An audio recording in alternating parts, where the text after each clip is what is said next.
Hej alle sammen. I dag der vil jeg tale om, hvordan det er at få mit hår så glat som overhovedet muligt, uden at bruge varme. En ting, jeg har erfaret med hensyn til hår, det er, at det tørrer i den tilstand, som det er i. Så for eksempel, hvis det er, at man nu fletter sit hår, mens det stadigvæk er fugtigt, så når man tager fletningerne ud, når det er tørt, så er der slangekrøller. Og så tænker jeg lidt, at man måske kunne gøre det samme, bare omvendt, så når man får glattere hår. Og jeg har naturligt glat hår i forvejen, så der sker ikke den helt store forskel, hvis det er, jeg glatter mit hår eller ej, fordi det er bare glat. Men i hvert fald, jeg tænkte, at jeg ville give det en prøve, fordi jeg har en lille smule sving i håret. Nogle mærkelige bølger, som ikke er bølger. Ja, I ved, hvad jeg mener. Og så vil jeg bare prøve at se, om det virkede. Og jeg er udmærket klar over, at det er overhovedet ikke sikkert, at det her det virker i alle slags hår. Det virker i mit hår, eller på mit hår. Jeg tror ikke, det virker, hvis det er, at man har mange krøller. Eller bare krøller i det hele taget. Men jeg vil gerne give jer en udfordring, og så prøv det på jeres eget hår, og så se, om det virker. Og så fortæl mig, hvordan det er, det går. Fordi jeg vil meget gerne vide og høre, bare sådan, om det virker på andres hår, ud over mit, eller ja, hvad det er. Det jeg gør, det er, at når mit hår det er omkring 50% tørt, så tager jeg min tangle teaser. I kan også bruge en bredtandet kam, eller noget, bare ikke de der almindelige store hårbørster, fordi de er meget hårde mod håret, mens det er vådt eller fugtigt.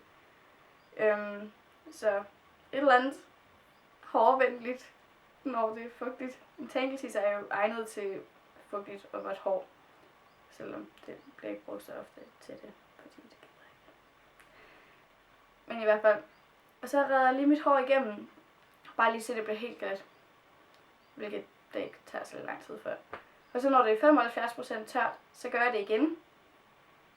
Og så afhængig af, hvor meget tid det jeg egentlig har, så hvis det er 90% tørt, så gør jeg det så igen. Og så når det er 100% tørt, så er det glat. Og ja, og lige nu der kan jeg ikke lige vise jer det, fordi mit hår det er meget vådt lige nu, jeg er lige kommet ud af badet.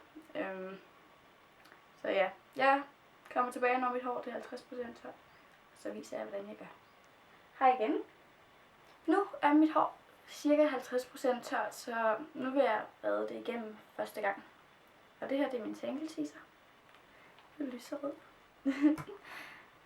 Og så gør jeg bare det, at jeg bare starter fra bunden af. Det er en ting, I altid skal huske, når I rærer jeres hår, uanset om det er vådt eller ej. Start fra bunden af, og så bevæger jeg opad.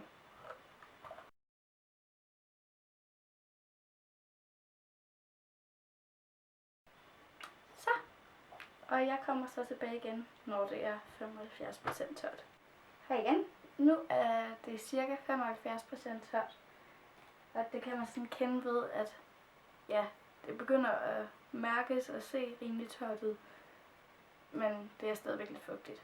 Så inden jeg rærer det, nu skal jeg lige være glemt det. Når det er på det her stadie her, så er det nu, at det er en rigtig god idé, hvis det er, at man har den hårolie, at man kan putte det i. Jeg bruger Moroccanoil. Ja, 2 sekunder. Moroccanoil treatment til fint eller lysfarvet hår. Og mit er begge dele. Så sekunder.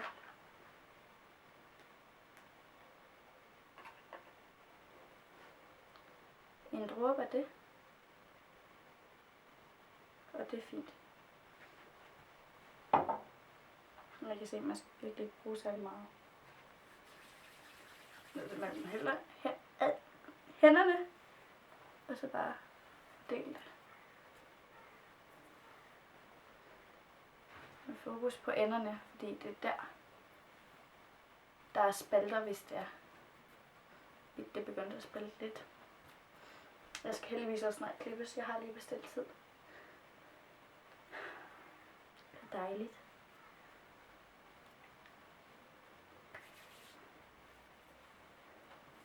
Og man fortsætter bare med det her, indtil ens hænder de stopper sådan med at være skinnende for olie. I hvert fald hvis man gerne vil have det hele med. Så. Og så tager man hårbørsten igen.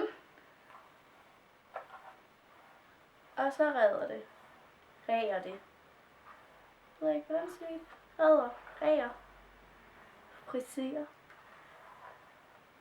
Det er også en rigtig god idé at gøre, når man har brugt hårolie. Fordi så fordeler man det jævnt i håret. Det er lidt mærkeligt, det når jeg ikke har noget spejl. Så. Det må være godt. Og ja. Vi venter til det er 90% tørt. Eller 100. Kommer alt lige an på, hvad jeg gider. Så ja. Vi ses. Sådan. Nu er mit hår endelig tørt. Som I kan se.